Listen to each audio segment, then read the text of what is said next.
Doesn't seem to be enough room in Montana nowadays for the buffalo. I remember when I was a kid back in the 50s, we lived in Great Falls. And every once in a while, my dad would go down to Yellowstone Park and shoot a buffalo.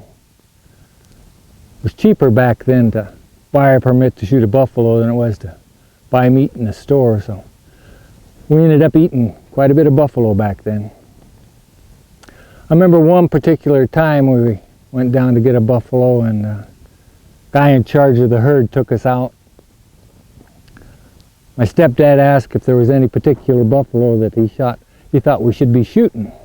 And the guy said that there was one buffalo in the herd that had been causing trouble lately and wouldn't mind getting rid of him, so that's the one we shot.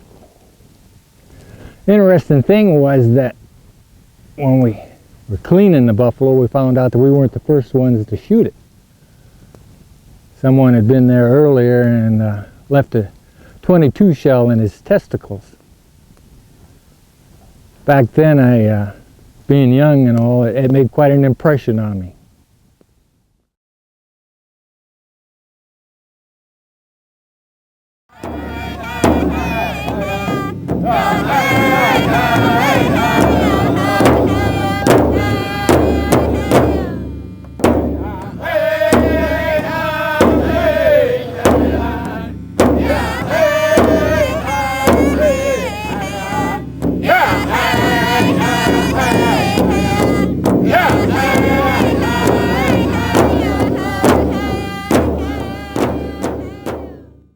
When somebody loses somebody, and if you're feeling so grief-stricken that you can hardly stand it,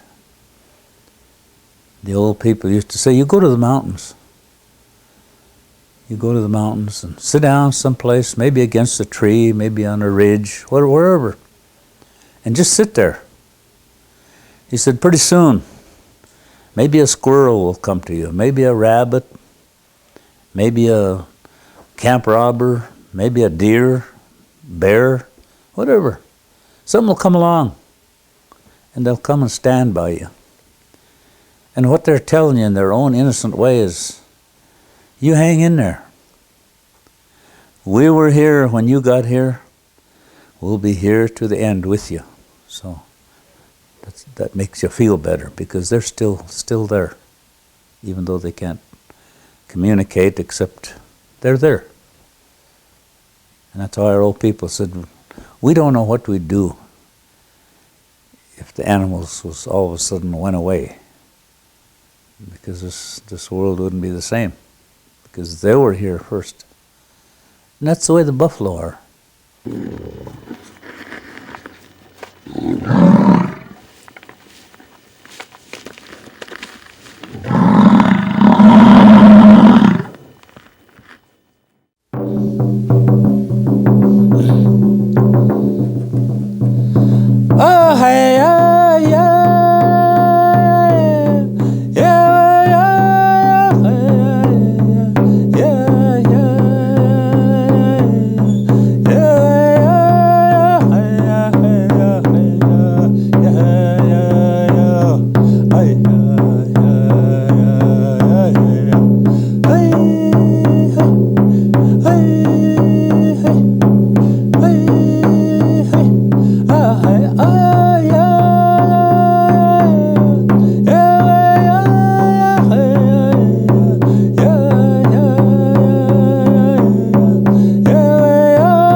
Now the next part of this song, like I said, there's two parts. And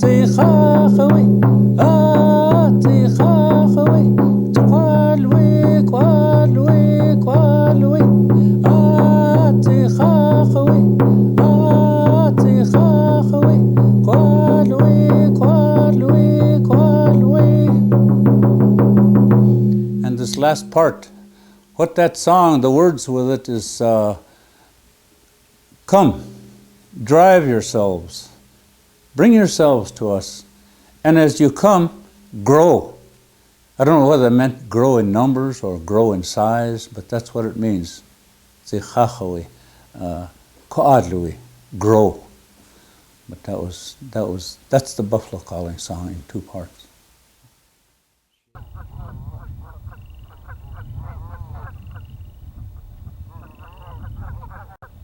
And pretty soon we'd hear this rumble coming through the brushes on the other side of the ravine, and it would be a buffalo and their calf. So that must have been in the spring. And I think the first time I was about 3 years old, and they'd come down to the water and drink the water, and we'd just sit there and wait for hours to see this. And the buffaloes were so huge. Oh, I just couldn't believe how big they were and how stealthy they were coming through this brush, even though you could hear them coming. So as I got a little older, we'd do this ritual, and I'd say to Dad, "Dad, they're not coming. Let's go." And he'd say, "No, honey, I want you to see this because they're almost extinct."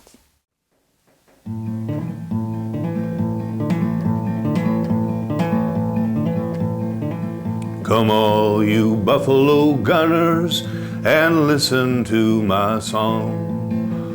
Please do not grow weary, I'll not detain you long. Concerning some wild shooters who did decide to go to the Yellowstone in Montana to hunt the buffalo.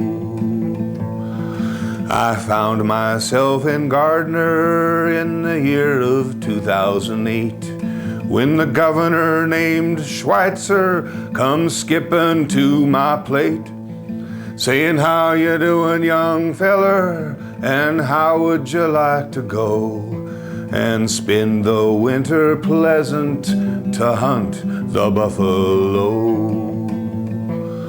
Well, my being out of meat right then to this Schweitzer I did say, "Gunning down the Yellowstone herd depends upon the day. But if you bring good weather and shun the ice and snow, I think I might go with you to hunt the buffalo." Now Schweitzer with his flattering tongue signed up quite a train. The National Park Service boys and the cattle lobby came. Our trip, it was a pleasant one as we hit the westward Lark and crossed the Yellowstone River to the border of the park. Well, we baited them with hay bales and sighted in our guns. Then we charged with souped up snowmobiles and made the buffalo run. We shot them down on every side, 1,600 we did drop, and commenced to skin and gut 'em as we worked the bloody crop. While skinning them damned old stinkers, our lives they had no show. The field campaign took pictures of us working in the bloody snow, and those damned enviros mocked us. Oh God, they would not go, and I wish I had never come to hunt a buffalo. Well, the skinning being now over, boys, old Schweitzer he did say, You all have drunk too much and you're all in debt to me today. But us gunners never heard of such a bankrupt law. So we left old Schweitzer's bones to bleach on the range of the buffalo. And so we left his bones to bleach and all his friends to mourn. Oh, what a scorching Schweitzer gets when Gabriel blows his horn. Perhaps he's gone to cattle paradise, there's none of us can tell. But if I'm right in my surmise, he's gone down the other way.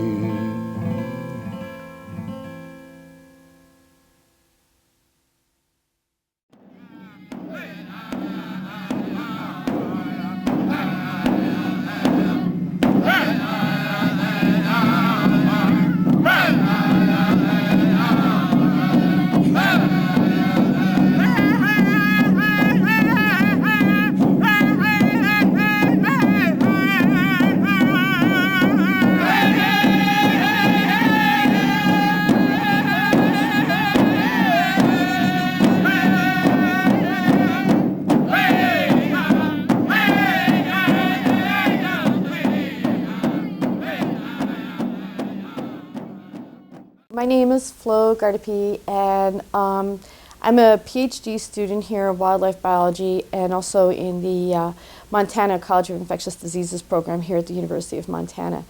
And for my PhD research, I am studying the genetics and disease dynamics in the greater Yellowstone bison. And so I do my research in Yellowstone National Park and also in Grand Teton National Park.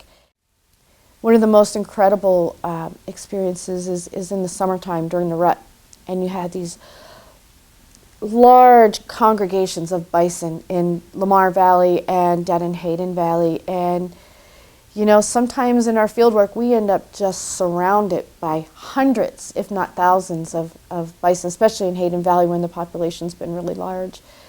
And you know, for myself and a lot of my crew, we're Native American, and that's inspiring for us because it makes us go back and think about what it must have been like back in the day when this was commonplace, to be surrounded by this many bison, and to always have to be watching out for your safety, for your crew's safety, you know, and just feeling so that much more alive just because of that experience, and having a greater sense of culture because of it. And for many of my crew members who are Native American undergrads that we have kind of hired through different programs we have here at the university, like Project Train and Bridges and that sort of thing,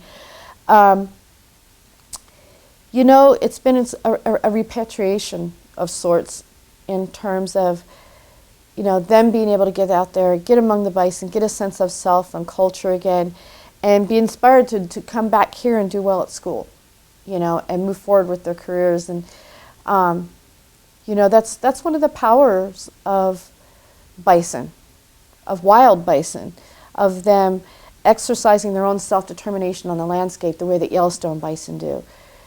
You know, there's not very many places where you can find that. And you know, it's a healing thing. It puts your feet on the ground, back on the earth again. You know, you breathe more of the air. You feel more of the sun. You see that wind blow in the grass. You know, and you can feel the life and the breath of being surrounded by these incredible animals, and it makes you want to do everything you can to make sure that that is always there for many generations to come.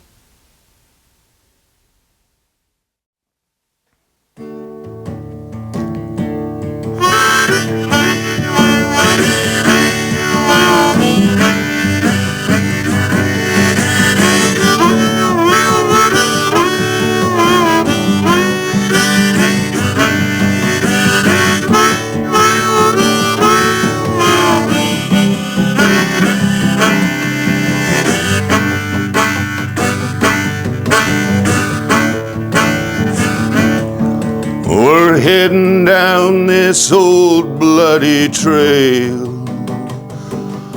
We're heading down this old bloody trail. We're heading down this old bloody trail. Oh, why are we treated this old way? We're just looking for our lost open range. We're just looking for our lost open range. We're just looking for our lost open range. Oh, why are we treated this old way? My children need more room to run and play. My children need more room to run and play. My children need more room to run and play. Oh, why are we treated this old way? And we don't believe this land belongs to cows. We don't believe this land belongs to cows. Oh, we don't believe this land belongs to cows. Oh, why are we treated this old way? And how can the state sell my soul to you? How can the state sell my soul to you? How can the state sell my soul to you? Oh, why are we treated this old way?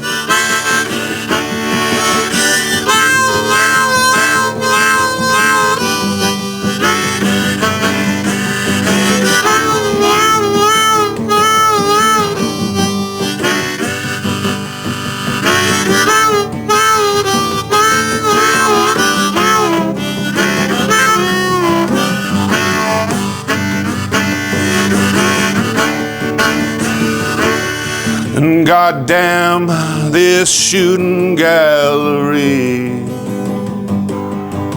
Goddamn this shooting gallery. Goddamn this shooting gallery.